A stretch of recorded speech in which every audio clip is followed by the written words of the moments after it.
ninguém está aqui por acaso. Todo mundo que você conversa tem alguma coisa de boa.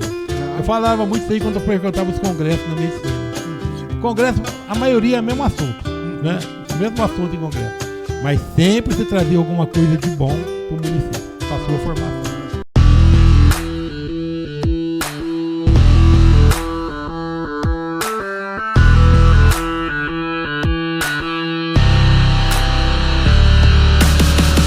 Estamos começando mais um Metamorfose. Eu sou o Marcelo, o apresentador que acredita que o ser humano está em plena transformação, nascendo de um novo casulo a cada dia.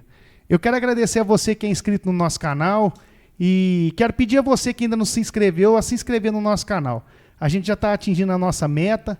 Quero agradecer o pessoal que está mandando mensagem, a gente está sempre conversando. O feedback está muito legal do nosso programa, tá bom? Muito obrigado a todos. O nosso convidado de hoje, ele é médico ortopedista há 40 anos, está exercendo seu segundo mandato de prefeito da cidade de Miguelópolis, marido da dona Nara, pai da doutora Viva e da doutora Juliana e avô da Jade e da Luma. Eu estou falando aqui com o doutor Naim.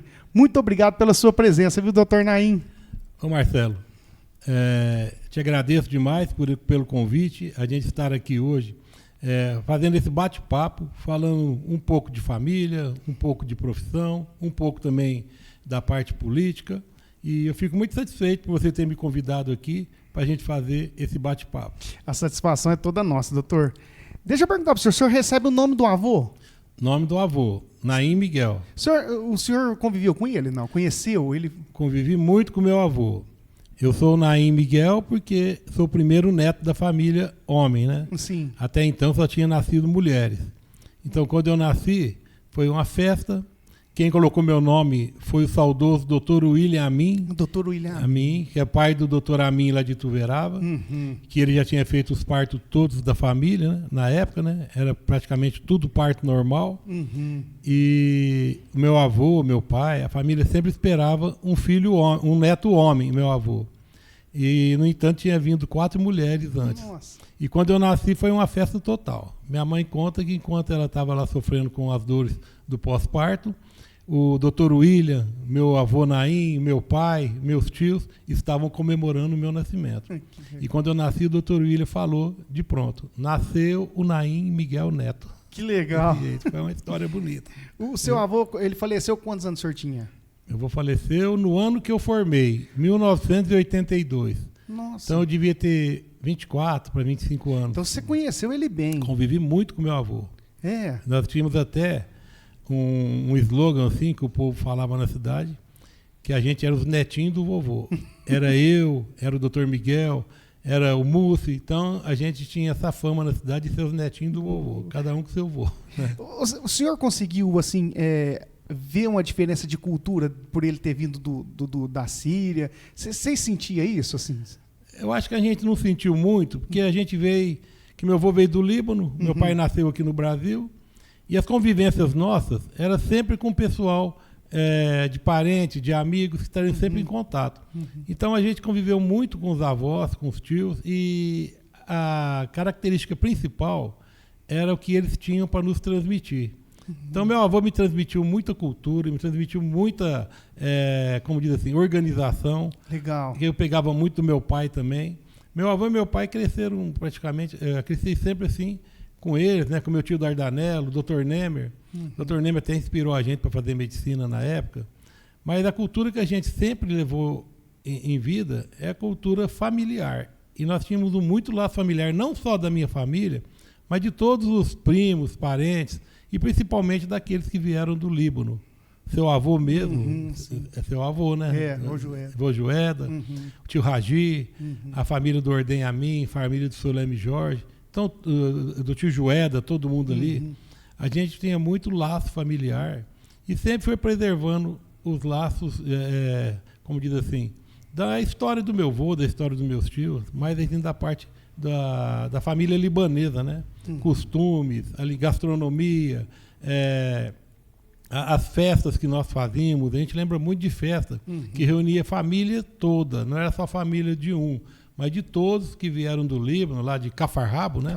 Que é a cidade que vieram praticamente todos a família libanesa aqui de Miguelópolis. E nós crescemos nesse ambiente de muita união, muita fartura, muita organização e muita aproximação entre todos aqueles que vieram dessa região do Líbano. Que legal. Ô, doutor, e o senhor o senhor estudou em qual escola aqui? O senhor estudou em Miguelópolis mesmo? Eu estudei na escola, primeira escola que foi o Capitão Emídio. Capitão Emídio. Depois eu fui para o Peralta Cunha. Depois eu fui para o Ilhamin. Então, as escolas que existiam no meu tempo, eu fui para todas aqui. Que legal. Então, eu fiz o primário, né, que falava na época, no Capitão Emídio e no Peralta Cunha. E o curso seguinte, que foi lá no Ilhamin. E o senhor quis medicina por influência de alguém? O senhor falou do Dr. Nemer? Não, ou o senhor tinha alguma outra referência? O Dr. Nemer sempre foi uma referência nossa como médico, de toda a família libanesa de Miguelópolis. Tinha o Dr. William, né, que partiu precocemente, e ficou aqui o Dr. Nemer, que dava todo o suporte para todas as famílias aqui em Miguelópolis, principalmente da família libanesa, mas de todas as famílias de Miguelópolis. Ele, Dr. Rodovaldo, Dr. Jorge, eram os médicos que a gente tinha aqui em Miguelópolis, que a gente se espelhava. E o Dr. Nemer, por ser tio, né, muito querido, né, até quero mandar um abraço para ele, para o Dr. Nemer aí, e para toda a família. A gente tem muito carinho com ele. E sempre falava, você vai fazer medicina, Nay, você vai fazer medicina. E me colocava também junto com ele no hospital. Quando ele estava em plantão, em atendimento, eu acompanhava ele. Que legal. Por outro lado, tinha o meu tio Dardanello, né, o nosso tio Dadal, que me levava para a fazenda, me levava para o armazém. Então, eu tive esses dois tios assim, que influenciaram muito na minha formação. O meu pai era mais de negócio, de viajar, de ir atrás das coisas assim, de maiores vultos, né? Para as empresas, né? Que nós tínhamos várias empresas no município, da parte agropecuária, da parte de comércio. Então, meu pai era aquele que era o coordenador de tudo. E eu acompanhava muito o tio Nemer, né? O tio Matinha, e muito o tio Dardanello. Legal. Aí o senhor resolveu foi fazer medicina. E escolheu ortopedia por algum motivo também, não? Na época eu estava dividido, né, entre a área de ciências médicas, né, e também a área de ciências aí, humanas, né, que seria a parte de contabilidade, parte de administração. Porque a minha vida foi sempre assim, entre armazém, entre fazenda, entre hospital com o Dr. Nemer. Então a gente ficava sempre dividido. Então eu decidi fazer medicina. E fui fazer, e passei na faculdade, passei em Catanduva na época, né? Mas nunca deixei de ter o gostinho aqui pela terra, por Miguelópolis, pelo comércio. Eu gostava muito de comércio. Então eu falo que eu fui uma pessoa que, graças a Deus, consegui me formar. No começo eu não queria fazer a medicina, então tem até uma história que meu pai contava muito, que eu nadei, e a hora que eu estava chegando na praia eu quis voltar. E nesse momento que eu tinha já ido para Catanduva no primeiro ano, passou uma semana, eu voltei e falei que eu queria ficar aqui para meu pai. Meu pai chegou de viagem numa noite, nem amanheceu, me pegou e levou de volta lá e foi conversando comigo. Não, faz a medicina, você já passou mesmo, o mais difícil foi você passar. Então faz a medicina, depois da hora que você acabar, nós vemos o que nós faz. Me enganando, né? Enganação boa, né? Foi boa, isso aí. Ótimo. Aí, depois desse dia, eu decidi me formar. Me formei, fiz a residência para ortopedia. Escolhi a ortopedia porque, na época, era uma especialidade que eu via que aqui não tinha. Na região tinha um ortopedista em Ituverava. E eu decidi fazer ortopedia porque eu via que era uma especialidade que trazia muito resultado. Resultado bom para o paciente. E Miguelópolis era carente desse tipo de especialidade. Aliás, era carente da maioria das especializações que existia. Então, eu resolvi fazer a medicina e depois fazer a ortopedia por isso. Legal. Miguel, você pegou Miguelópolis com uma fase assim também de o quê? Uns 10 mil habitantes? Você chegou a conhecer a cidade assim? Não. 10 mil para mais, né? 12, por aí. Hoje dobrou, né? Hoje tem 20 mil habitantes a cidade aí. O doutor, e quantos anos na medicina e o senhor sempre meio que ligado na política, né? Sim. Sempre assim, porque eu desde pequenininho eu lembro do senhor sempre no meio ali, sempre fazendo parte. O que te levou para a política? Eu acho que o que me levou para a política foi o amor a Miguelópolis. O amor às famílias, o amor às crianças, o amor, assim, não só a família da gente, mas todas as famílias de Miguelópolis. E eu sempre quis ver o progresso na minha cidade. Eu sempre comparava Miguelópolis com outra cidade do mesmo porte. e via que Miguel Alves estava numa situação cada dia mais difícil. Então eu entrei na política através do Zé Roberto Urbano, que eu quero mandar um abraço para o Zé Roberto também aqui. Grande político aqui, Miguel Alves, e me influenciou muito. Porque eu fui secretário da Saúde no período que ele foi prefeito. Ah, o senhor já foi secretário da Saúde também, né, Nair? Exatamente. Então, eu com essa proximidade do Zé Roberto, eu fui vendo uma maneira, não vou dizer que eu sabia se era diferente ou não, porque eu era muito novo na época, mas de uma maneira certa de administrar a cidade. As viagens que a gente fazia, eu reparava nas suas condutas, aonde a gente ia, nos departamentos do Estado, eu reparava da maneira que ele lidava com as pessoas, da maneira que ele conduzia o município. Eu achava que essa maneira é que tinha que ser. Então, acompanhei muito o Zé Roberto nessa época que ele era o prefeito, que a hora que eu acabei de formar, logo também ele se candidatou, eu o apoiei, e nas outras eleições dele também, e eu segui muita linha do Zé Roberto Urbano. E eu tenho ele assim como uma pessoa que me deu muita formação política. E muitas coisas que eu faço hoje, eu falo e agradeço. O Zé Roberto foi um grande prefeito de Miguelópolis. Na sua época, eu acho que não teve ninguém da magnitude dele. E hoje, eu sigo os meus passos hoje, grande parte é através daquilo que eu aprendi, que eu assimilei com as administrações do Zé Roberto Urbano. Legal, é uma ótima referência, uma né? Excelente referência. Não só para mim, né, Marcelo? Sim. Uma referência para Miguelópolis. Para Miguelópolis. E eu hoje também, na onde eu frequento, ainda ouço nos departamentos alguém perguntar do Zé Roberto Urbano. Que legal.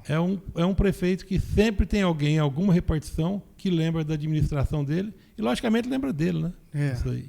O doutor, o senhor participou de muita eleição, né? Muita. Até vencer. O senhor perdeu quantas eleições? Perdi um punhado.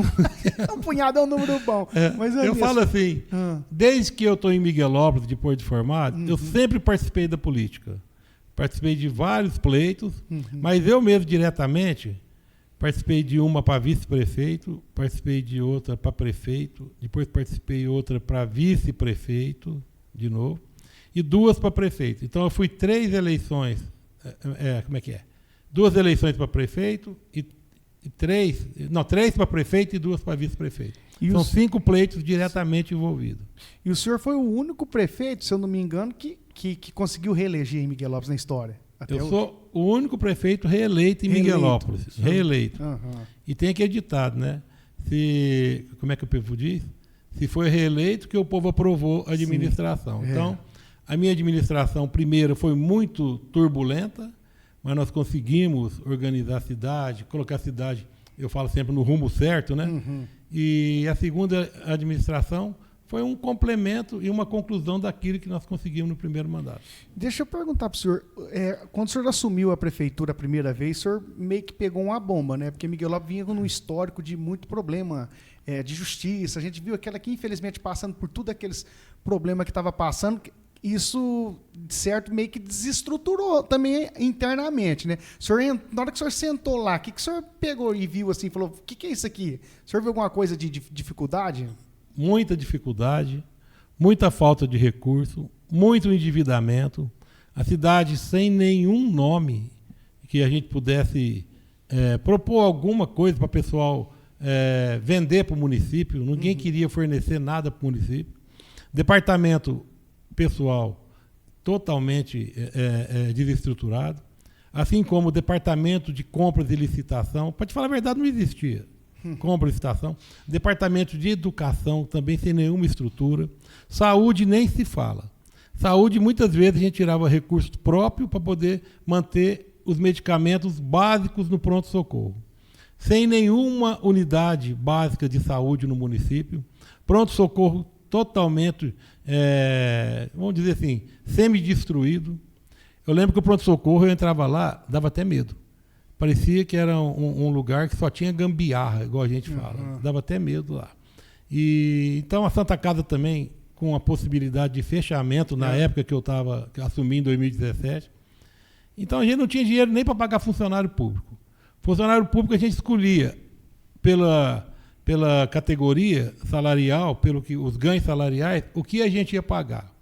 Eu sempre fiz assim, priorizei o que mais precisava da prefeitura. Então, eu priorizava até 1 salário mínimo, paga até dia tal. Até 2 salários mínimos. E assim ia. Até pagar o último funcionário, já tinha vencido o mês seguinte do que ele trabalhou.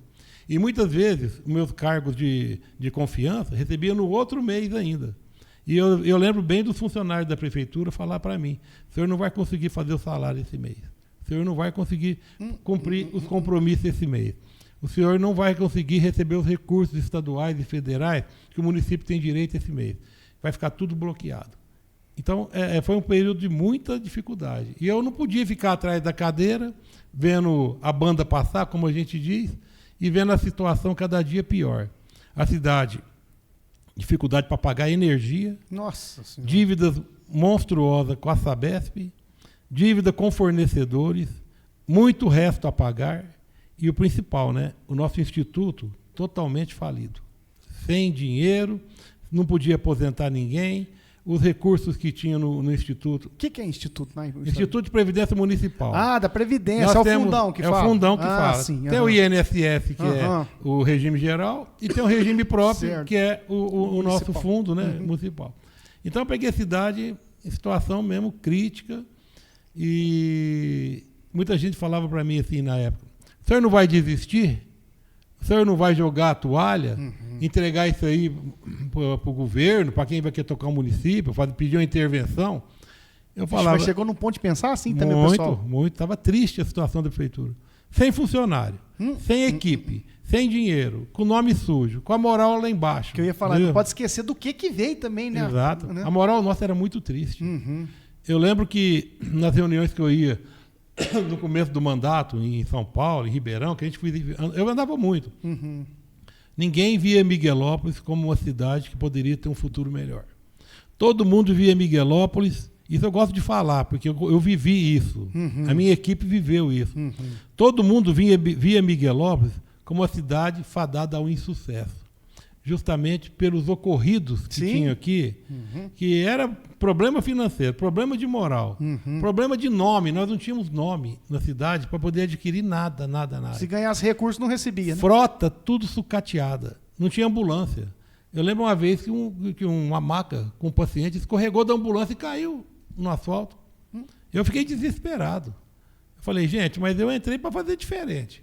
Quando eu assumi em 2017, eu falei na Câmara, na tribuna: a partir do meu mandato, a partir de hoje, 1º de janeiro de 2017, Miguelópolis começa a escrever uma nova história. E eu tenho orgulho de dizer para vocês que eu fui muito feliz nesses quase 8 anos de governo, que nós mudamos a mentalidade da região em relação a Miguelópolis.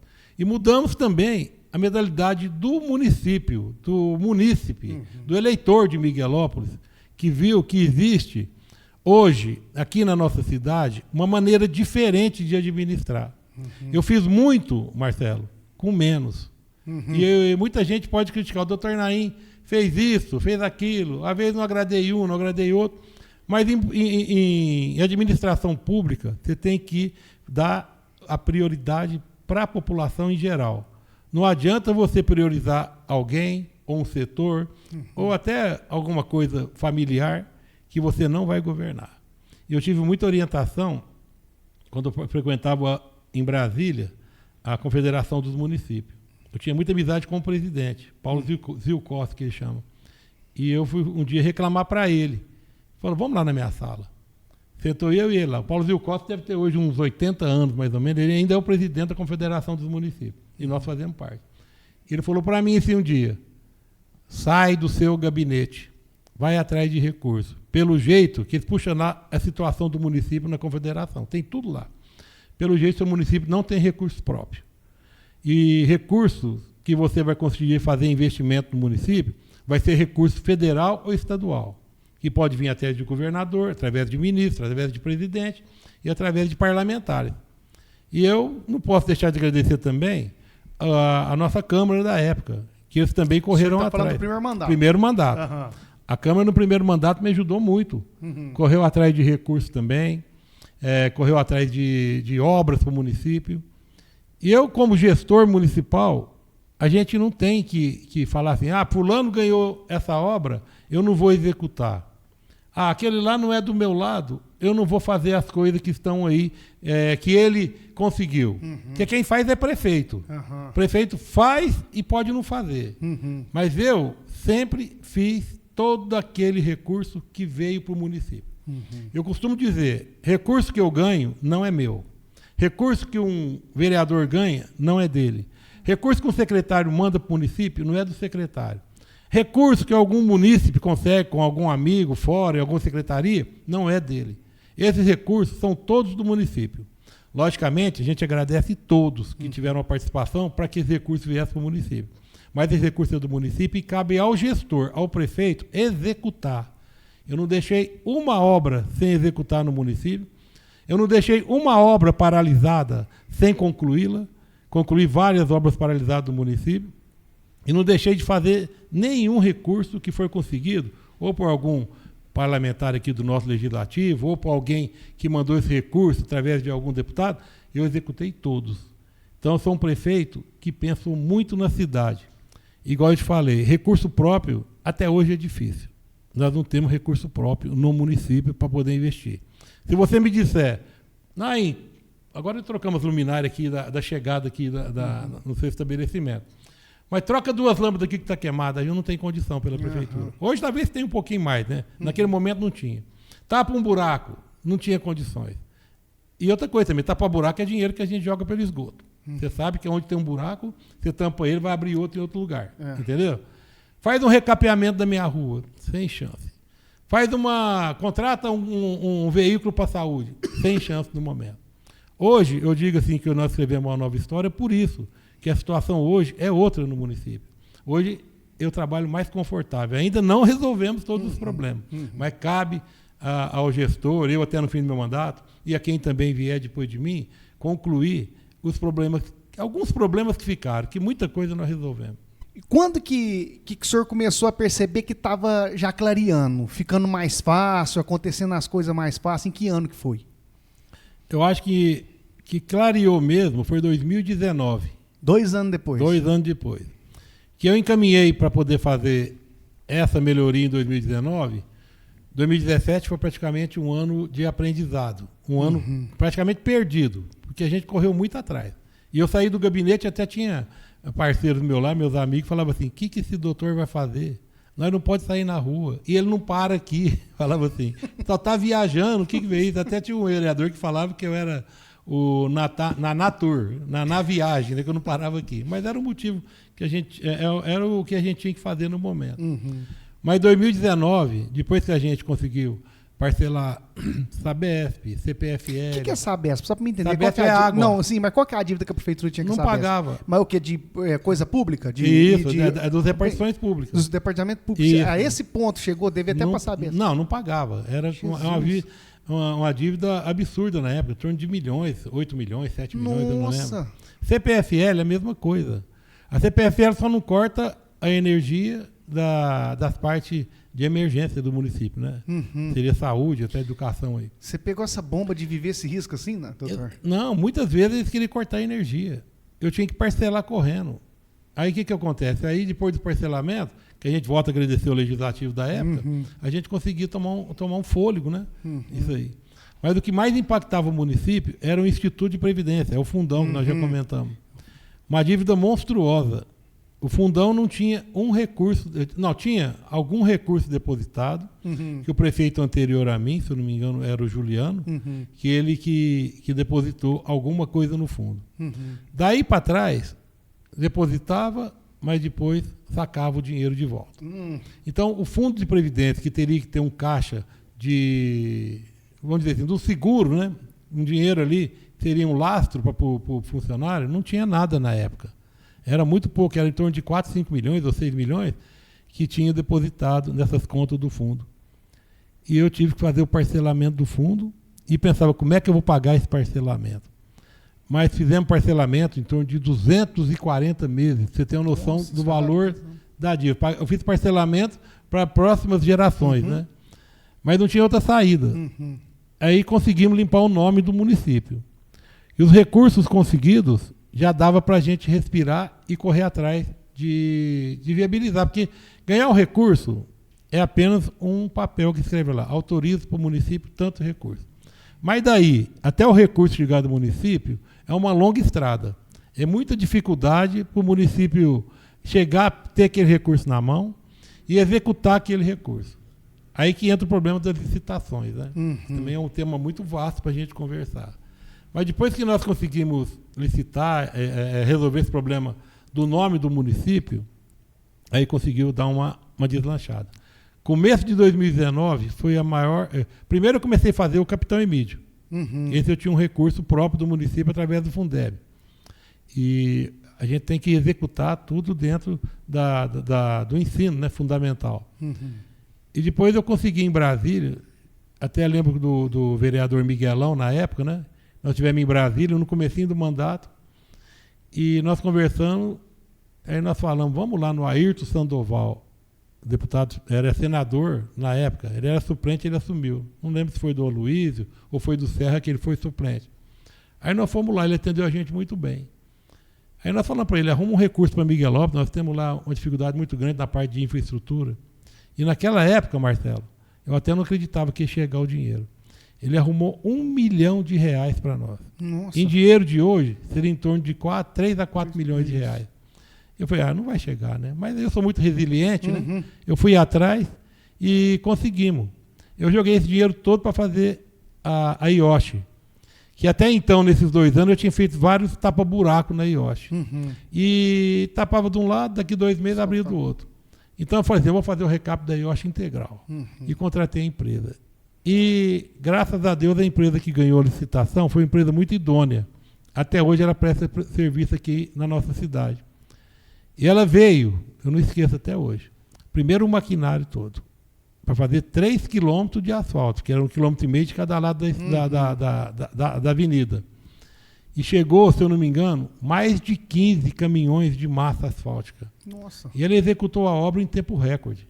Eu lembro que a cidade parou para ir lá ver, executar uma obra desse porte aqui na nossa cidade. Eu acho que foi um fato inédito também. Que legal. É como chegar aqui na cidade e asfaltar 3 quilômetros direto. E nós não tínhamos feito praticamente nada de asfaltamento até então. E conseguimos isso aí, foi bom para o município e deu uma alavancada na minha administração em 2019. E com isso nós conseguimos também depois viabilizar vários outros projetos, tanto na parte da saúde como na parte da educação.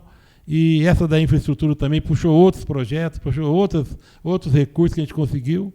E eu consegui trabalhar com governadores bons também, que olhavam a cidade de menor porte.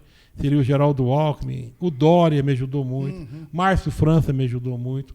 Então a gente não pode, eu não posso reclamar do governo estadual. Governo federal, todas as esferas que eu frequentava, a gente conseguia recursos também.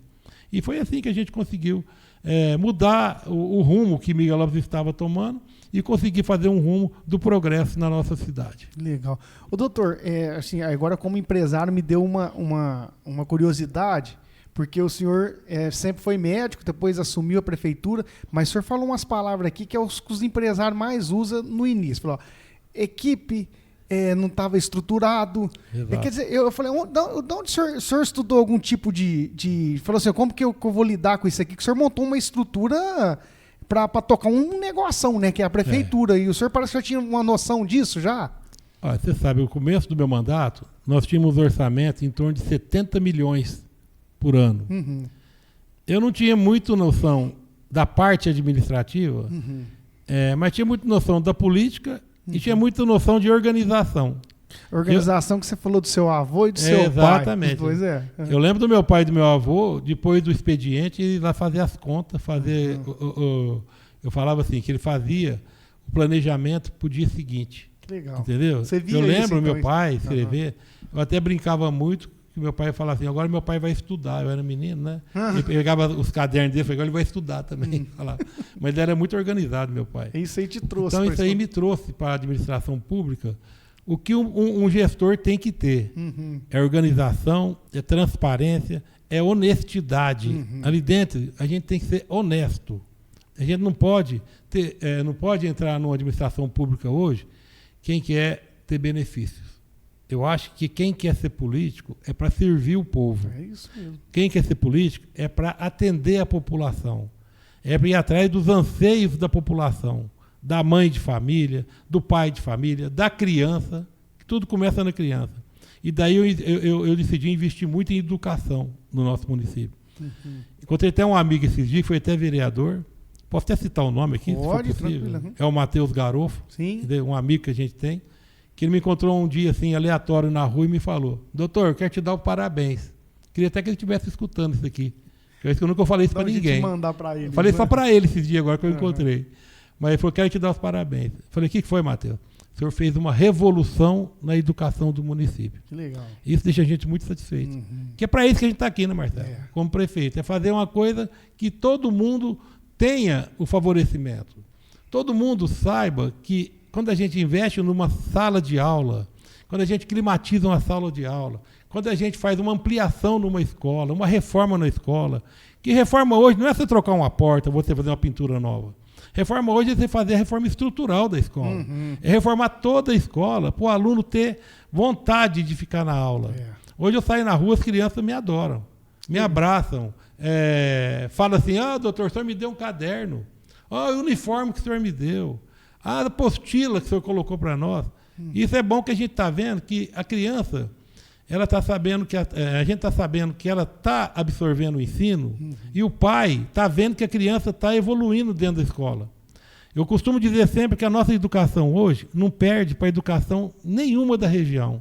Nós temos uma educação hoje de primeira qualidade no nosso município, através dos nossos diretores, coordenadores, professores. Até isso nós estruturamos na cidade. E temos uma educação hoje revolucionária, acompanhando as palavras do meu amigo, entendeu? Nós revolucionamos a educação. Isso aí traz uma satisfação, né? Muito. A gente olhar para trás e ver a diferença que era antes e depois. Exatamente. Você pensa bem na educação. As escolas todas semi-destruídas. Pegava uma central de alimentação que eu fiquei com medo de entrar lá dentro um dia, frente a tantos problemas que tinha. Se a gente batesse, quebrasse um azulejo na parede, um revestimento, com certeza não saía coisa boa de lá. Era inseto, era Perigoso até escorpião, né? escorpião, era no teto ninho de pomba, dentro de um ambiente alimentar. Fora que quando chovia, né, as coisas que estavam lá em cima desciam nas paredes. Nossa. Era horrível, horrível. Reformou tudo. Reformei e fiz outra, né? Central de alimentação eu pus no chão. Ficou só as colunas e as paredes que deu para aproveitar. Pus no chão até madeiramento, telhado. Falei: gente, tem que fazer uma coisa aqui que é para alimentar 4.000 crianças no nosso município. É lá na central? Lá na Ioshi. Lá faz e distribui para as escolas. Distribui para todas as escolas, para a escola estadual e também lá para, se eu não me engano, para a ETEC. Nós fazemos tudo isso no nosso município. E a alimentação é de primeira qualidade. Né? O pessoal fala pessoal mesmo. gosta muito. Tem os irmãos ela comenta mesmo, que igual antigamente nós comíamos sopa. Na minha época era aquela sopa branca, tinha que levar um limão para dar. Hoje isso que é tudo, né? Bonito. Não, hoje é tudo organizado. Tem nutricionista, tem os funcionários competentes, tem os funcionários todos, como diz assim, uniformizados, né, para poder atender melhor. Tem o transporte hoje da nossa merenda escolar, que é no caminhão refrigerado, não vai de qualquer maneira. Eu consegui do governo estadual um caminhão refrigerado para a educação básica, para a nossa central de alimentação. Então você pode ver que tem um caminhãozinho aí amarelo que roda todas as escolas. Só para distribuir. Para distribuir. Então esse aí é um ganho demais para o município. Ô doutor, o senhor falou dos fundão, eu quero voltar lá atrás para mim poder entender. O senhor falou assim, não, o pessoal depositava, os prefeitos depositavam, mas depois sacava. Então existe uma possibilidade desse dinheiro que o senhor está pagando por mês ainda, sacar algum prefeito, arrancar? O senhor pode ir lá tirar isso aí? Como que é? Se algum outro entrar, pode tirar esse fundão de novo? Hoje, não sei se fui eu que criei essa lei ou foi criado no governo anterior. Mas existe uma lei que esse dinheiro é blindado hoje. Então para ele ser sacado, tem que mudar a lei. Para mudar a lei, precisa do prefeito passar para a Câmara, passar pelo Legislativo. Então criaram essa lei aí. Existe uma lei hoje que esse dinheiro não pode ser mexido. A não ser que faça uma nova lei para ser mexido esse dinheiro em benefício do aposentado e do pensionista. Direcionado para aqueles que já estão... E até do funcionário público, né? Tá, mas hoje, quando eu assumi, o fundão tinha pouco recurso, em torno de 5 ou 6, eu não lembro certinho quanto que era o recurso, mas hoje nós devemos estar passando de mais de 50 milhões depositados no fundo. Só que o fundo nosso hoje, se tivessem possível, né, seguir a mesma linha que eu sigo hoje na administração, era uma instituição com mais de 200 milhões de reais hoje depositado. Que possivelmente, se puder, eu não sei ainda se existe essa possibilidade, poderia estar financiando imóveis para o funcionário, poderia estar financiando, fazendo como diz assim, recurso, fornecer um recurso financeiro, né, para o funcionário também, em dificuldade. Mas aí eu não sei te falar tipo com empréstimo, certeza. Tipo empréstimo, consignado. Consignado. Poderia estar fazendo isso aí. Não sei se existe a possibilidade. Mas diante do montante, talvez podia ser pleiteado. Esse fundão ele fica numa conta no banco e ele tem algum rendimento? Tudo aplicado. Mas ele rende o quê? Rende tipo, como é que chama? Fundo de garantia? Acho que ele rende de acordo com a aplicação. Então pode aplicar diferente isso, também. Tem as aplicações lá, nós temos nossos agentes lá, financeiros, que tomam conta dessa parte. Lá tem o presidente, tem o tesoureiro, tem o agente financeiro, tem a equipe do fundo que administra lá o nosso fundo. Então, hoje está estruturado. Está estruturado. Quer dizer que o que tem hoje no fundão já não tem aquele perigo que o senhor falou, talvez te aposentado. Poderia não receber? Existia essa muito, possibilidade. Existia. Hoje não tem esse perigo mais. Hoje não tem esse perigo, e no momento para trás também não tinha, porque a prefeitura é responsável. Sim. Então, eu sou obrigado, como prefeito, a bancar toda a dificuldade do fundo. Passa para a prefeitura. Mas uma hora o fundo está em dificuldade, passa para a prefeitura. A prefeitura está em dificuldade, vai estourar no funcionário público ou então na administração pública. Porque o dinheiro é o mesmo. Basta ser bem gerenciado. Então, se o fundo está com dificuldade, o prefeito é responsável. Mas na hora que ele pega a dificuldade do fundo e tem que transferir mais recursos para lá, algum lugar da prefeitura vai ser prejudicado. Entendi. Ou vai ser menos atendido. Então, pode ser que seja o funcionário público, pode ser que seja a saúde, pode ser que seja a educação, porque nós temos que investir 25% do recurso próprio na educação. 25%. No mínimo 15% na saúde. Só que na saúde nós investimos quase 30%. Que hoje o recurso da saúde é praticamente tudo municipal. Federal e estadual são pouco. Então, se o fundão tem dificuldade, quem vai pagar é o município. Isso aí. Doutor, em algum momento na vida do senhor que o senhor sentiu um fato que aconteceu, que o senhor sentiu um super-herói, falou, nossa, superei isso aqui, e o senhor sentiu um entusiasmo, falou, nossa, eu sou um super-homem aqui. Eu acho que eu sou uma pessoa que tive sucesso na maneira de administrar. Eu não considero super-homem, nada disso. Eu não considero o maior, o melhor. Eu acho que tem prefeito que foi melhor do que eu aqui no município. Entendeu? Cada um tem a sua época, né? Cada um tem o seu mandato, tem as suas particularidades dentro de cada mandato. Mas eu, por pegar o município na situação que eu peguei, que muitos falavam que eu não ia dar conta. Muitos diziam, você não vai conseguir. Essa frase eu escutei muito na minha vida. Você é um louco de pegar essa prefeitura. Você tinha uma vida pacata, uma vida tranquila. Não precisava disso. Eu achava até que no consultório era mais agitado, no centro cirúrgico, mas lá é muito mais agitado. Eu acho que eu me considero um prefeito com a missão cumprida.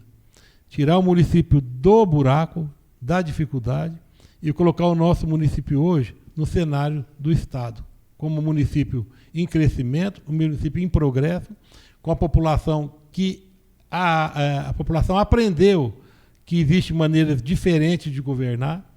Eu digo diferente assim, sem perseguição, sem briga, sem direcionamento, sem transparência. Então eu faço uma administração muito tranquila. Até minha esposa fala para mim assim, pergunta para a Nara, como é que é o Naim para dormir? Ela fala muito assim. Mandar um abraço para ela também, você fica brava depois. Ela fala assim, o Naim chega em casa, põe a cabeça no travesseiro e dorme tranquilo.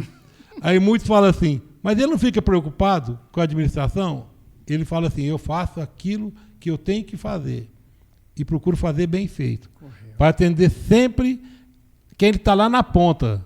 Nós temos que trabalhar muito, Marcelo, para atender os menos favorecidos do município. Eu não gosto de citar qualidade de quem mais precisa. Eu digo sempre que é aqueles que estão em situação vulnerável.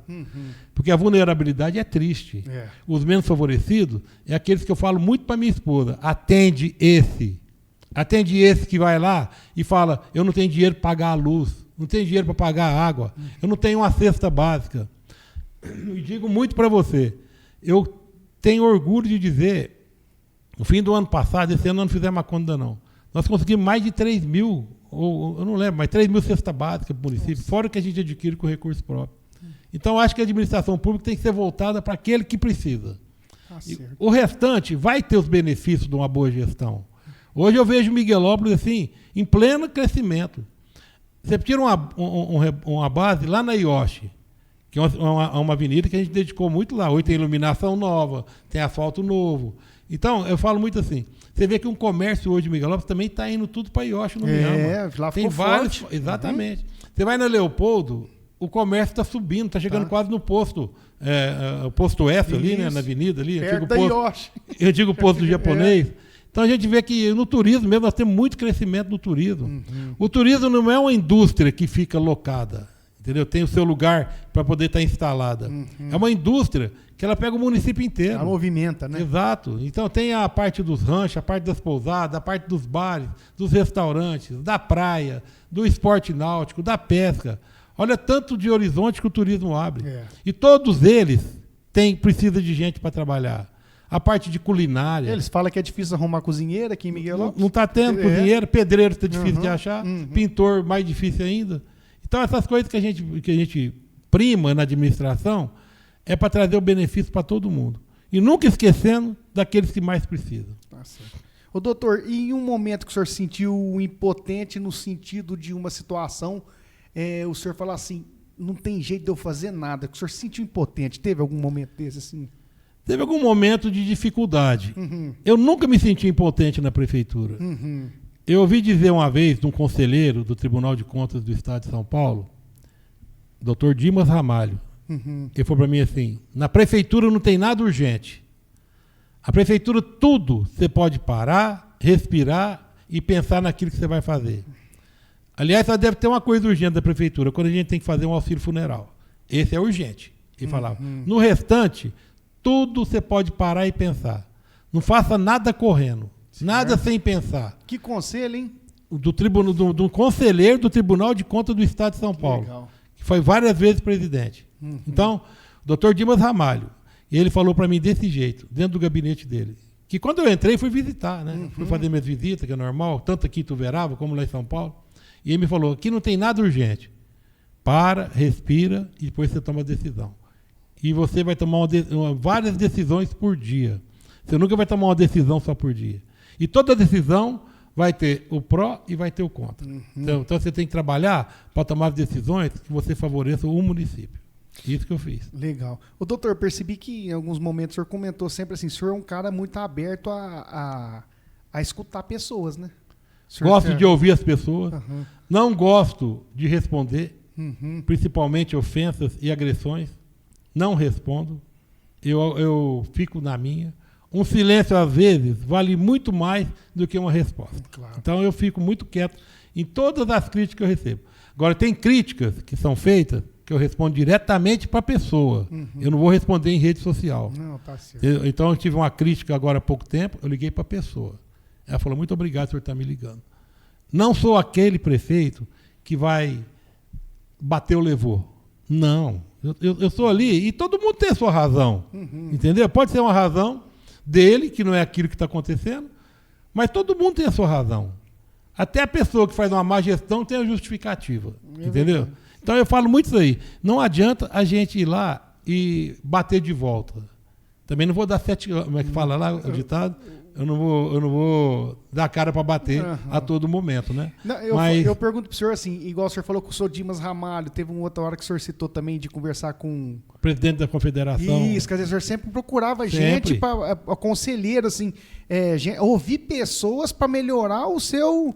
A sua situação, no que você quer melhorar. Você também é muito aberto a isso. Claro, não, eu escutava até a pessoa que sabe tudo. Tem gente que acha que sabe tudo, não escuta as pessoas, mas eu percebi isso do senhor. Não, eu vou atrás de conhecimento. Isso é bom. E eu vou tirar conhecimento aonde tem conhecimento. Pode ser até uma pessoa muito mais simples. Claro. A pessoa que não tem nem formação, mas a gente sabe ele tem um conhecimento.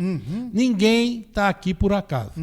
Todo mundo que você conversa tem alguma coisa de boa. Claro. Eu falava muito isso aí quando eu frequentava os congressos na medicina. O congresso, a maioria é o mesmo assunto, né? É o mesmo assunto em congresso. Mas sempre se trazia alguma coisa de bom para o município, para a sua formação. Então eu fazia sempre isso aí. E frequentei vários mesmo. Isso é uma virtude, viu? Porque o ser humano, ele é natural de querer ser super poderoso e tudo, e não querer escutar as pessoas. Eu conversei com o Morvan aqui ontem, ele comentou muito disso, dele ser um cara também que sempre procurou mentores. Isso é muito importante as pessoas, principalmente para os mais jovens, né? Sim. Entender que isso traz uma importância para a vida da gente. Ô, doutor, e agora, o que o senhor está esperando depois dessa, que o senhor não pode ser candidato, mas o que o doutor Naim vai seguir da agora para frente, assim, depois desse mandato? O que o senhor está pensando na vida do senhor? O que eu penso é voltar para a minha vida profissional. Não com a mesma intensidade, né? Queira ou não queira, a idade pesa, né, Marcelo? Ele já passou dos 60, mas o senhor está né? novo, hein? Passou dos 60 já, né? Tá batendo na porta dos 70. Mas eu pretendo voltar para a minha clínica, junto com a minha filha, né, que atende lá também. A doutora Juliana? A Juliana não atende aqui, a Vivi atende aqui. Mas ela atende na clínica da senhora? Atende na minha clínica. A Juliana a Juliana é médica também? É médica. É médica também. A Juliana é a Vivi. A Juliana atende pouco na clínica, a Vivi atende mais do que eu hoje, né, que eu não estou lá, entendeu? Mas eu pretendo voltar para o meu consultório.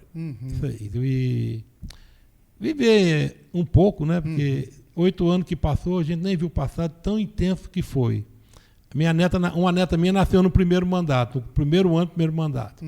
E a outra nasceu no primeiro ano do segundo mandato. Então a Jade já está praticamente com 7 anos de vida, eu estou com 7 anos e pouco de mandato. A Luma está indo para 4 anos, até no fim do ano ela faz os 4 anos dela, 3 anos, né? E é os 4 anos que eu vou completar de mandato. Então eu pretendo aproveitar mais a vida. A minha esposa também, que é um braço direito e esquerdo da minha administração, ela me ajuda muito.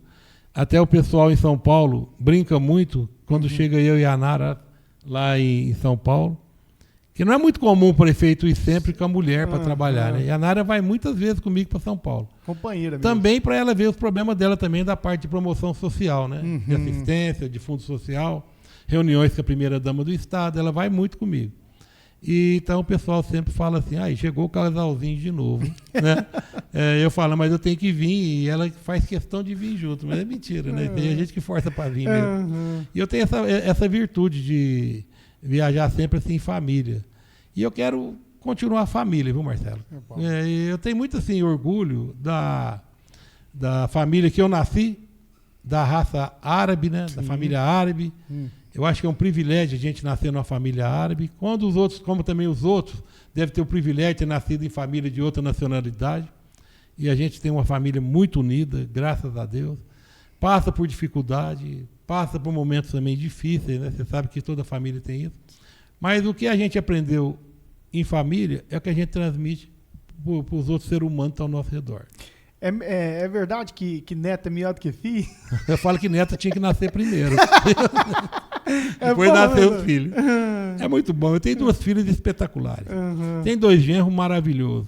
Tenho 2 netas que, se eu não ver elas todo dia, parece que o dia não acabou para mim. É bom, né? Então, a gente tem muito orgulho de ter a família que a gente tem, os genros que eu tenho, as filhas que eu tenho, a esposa, meus irmãos, meus sobrinhos, meus tios. Então a gente tem muito orgulho de tudo isso que a gente tem na família, na vida da gente. E vou voltar para a clínica, né? Não sei se não vai ser com o mesmo tanto de serviço que eu fazia. Mas a gente vai voltar para atender ainda a população. Tem que trabalhar, né, doutor? Eu falo assim, você tem a paixão ainda pela medicina, não tem? Eu gosto muito de servir, gosto muito de atender. E o meu diferencial é que eu tenho assim, muita alegria de atender quem mais precisa. Muitas vezes não tem nem dinheiro, eu nunca fiz questão disso. Não sou milionário, não sou uma pessoa investidor, não sou isso. Eu sou uma pessoa, eu costumo dizer que sou uma pessoa que pensa no ser humano, pensa em fazer o bem para as pessoas. E a gente só é bom prefeito quando você pensa em fazer o bem para as pessoas. Seu pai era assim? Da mesma maneira. Meu pai falava. Meu pai, o seu pai, o Tunico, o Mata, sempre foi. O que é nosso, nunca foi nosso. Nunca foi nosso. Isso aí não deixa ninguém mais rico ou mais pobre. Uma vez o meu pai, eu estava na fazenda com ele e parou um punhado de carro para roubar Mi Verde. E nós, naquela juventude, pai, tá roubando Mi Verde lá, vamos lá, falar pro cara parar. Ele falou assim, deixa. Falei, uai, pai, tá roubando Mi na fazenda? Ele falou assim, todo mundo tem que comer Mi Verde. Desse jeito. Não vai fazer farta para nós. Nossa. Desse jeito. Legal. Se todo mundo vier roubar o Mi Verde, Hoje não sei se é assim, que estava de caminhão, né? Mas antigamente era para comer, fazer a pamonha, fazer o milho verde, fazer não tinha o milho malícia da maldade. Querendo, Ele falava assim, não vai roubar meu arqueiro, daqui a pouquinho tá duro. Deixa, o povo tem que comer milho verde também. Que legal. E era uma vez por ano tinha milho verde, hoje tem um ano inteiro, né? É diferente. Então é uma visão de vida que a gente traz pro dia a dia da gente. E procura transmitir pros filhos, né? Se os netos tivessem vindo primeiro, tá transmitindo para os netos, pode pôr para os filhos. Eu acho que o bom do neto é a não responsabilidade do avô, né? Só curte de ficar bom, né? Aí fala, agora os pais têm que criar, não vai deixar. Eu já se virei com vocês, vocês se viram agora. Agora só pega a parte boa, né? Exato. Ô, doutor, o senhor falando das obras que o senhor já entregou, e tem alguma obra a mais para entregar? Tem outras obras para ser entregue ainda esse ano. Entregamos várias obras na saúde, na educação, na infraestrutura. E agora nós temos as obras do turismo para a gente poder inaugurar. E temos agora também que vai concluir até o final do ano, com certeza, o centro comunitário, né, que é o nosso centro de eventos. Temos o centro odontológico que está em fase final para poder inaugurar.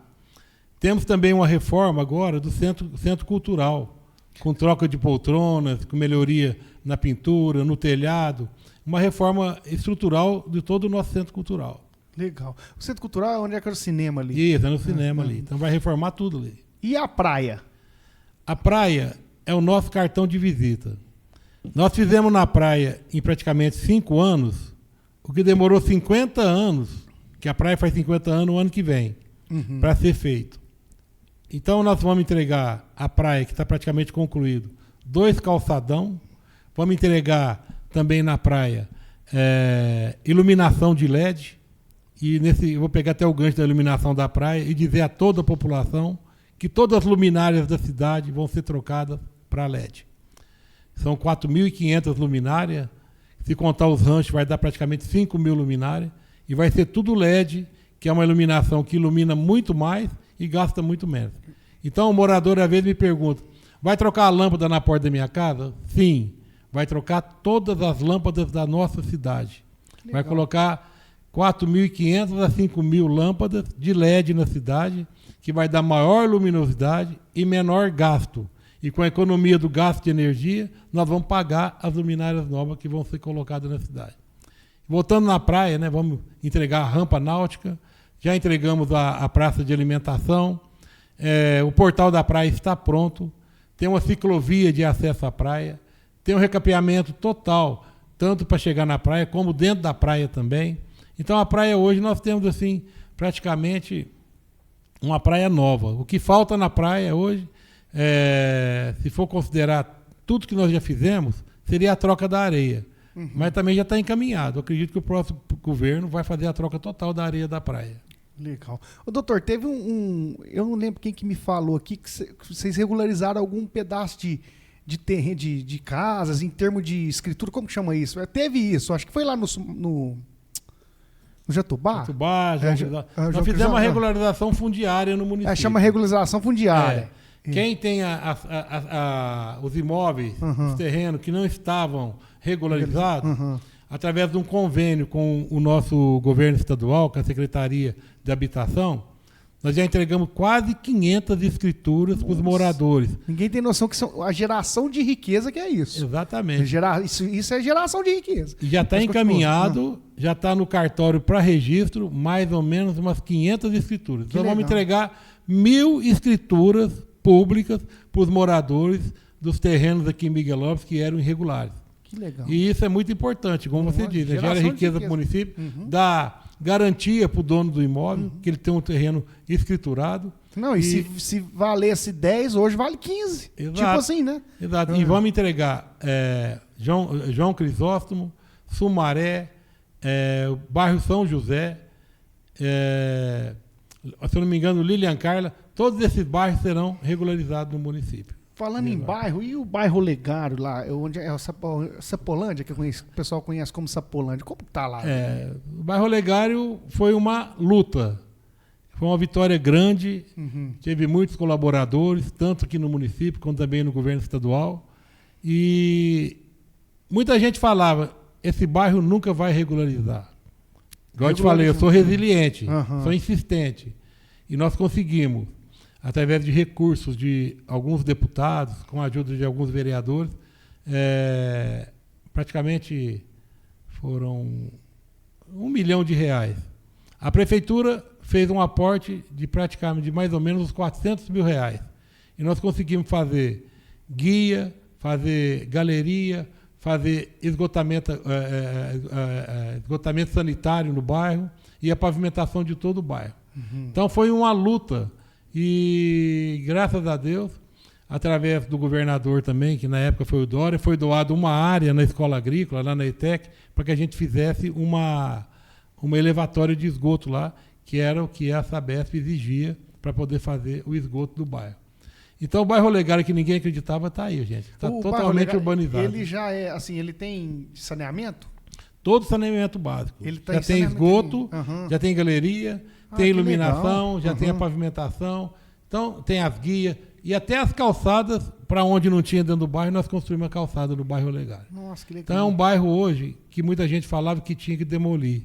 Nós fomos atrás, liberamos a área, que antes dizia que a área era ambiental e não era. Provamos por A mais B, através de documentação existente na prefeitura, que não era uma área ambiental, e corremos atrás para poder regularizar esse bairro. E hoje, eu estive lá ontem no bairro, até mandar um abraço para o pessoal lá do bairro Olegário. Sapolândia para muitos, tem muitos que não quer que mude de nome, quer que continue Sapolândia, outros quer que chama de bairro Olegário. Então eu falo sempre, bairro Olegário, Sapolândia. Então é onde está o pessoal. Ou então o bairro perto do Cristo ali, né? É um bairro hoje que está urbanizado. Tem alguns probleminha que ainda tem para a gente resolver lá. Mas um bairro que começou, eu falo de trás para frente, né? Começou com as casas para depois fazer a infraestrutura. Hoje deve ter mais ou menos já pronto de infraestrutura 90% a 95%. Nossa, que legal. E lá vai trocar as luminárias também. Vamos trocar todas as luminárias do bairro. Vai ser tudo LED também, como eu já disse aqui anteriormente. Essas trocas de luminária vai ser na cidade inteira? Cidade inteira. Vamos trocar todas as luminárias da cidade. Leopoldo, Francisco, Antônio Alfilgueira, as ruas do centro, a saída para a praia, a estrada da praia, a Ioshi já trocou tudo, a entrada do município também já trocou. Então nós vamos trocar todas as luminárias da cidade. Tem alguns bairros que já fizemos, como o bairro São José, o Jatobá, como o João Crisóstomo foi trocado, os conjuntos habitacionais já foram trocados também. E agora estamos fazendo o Sumaré, logo faz a Vila Dai, faz o Mané Queiroz, faz tudo da Ioshi para cima. E depois vamos partir para fazer da Ioshi para baixo. Ô doutor, eu quero agradecer ao senhor por esse tempo, porque eu sei que o senhor é um homem ocupado. O senhor, além de tudo, fez a maior questão de estar aqui para a gente bater um papo. Não sei se o senhor assiste o programa. Eu sempre, o intuito do nosso programa... Assistiu o Morvan ontem. Assistiu o Morvan. Entrevistando o Morvan. O intuito pessoa vencedora, pessoa que gosta de Miguelópolis, que investe aqui. É verdade. Então eu acho importante isso aí. E tem muito mais gente que você pode chamar para cá. Sim. Para poder fazer... É podcast que podcast, fala, né? Podcast. Então a gente fica satisfeito de estar aqui. E também eu quero dar até parabéns para os outros que vieram aqui também participar com você. E você também está de parabéns, Marcelo. Obrigado. É uma maneira de divulgar o cidadão, né?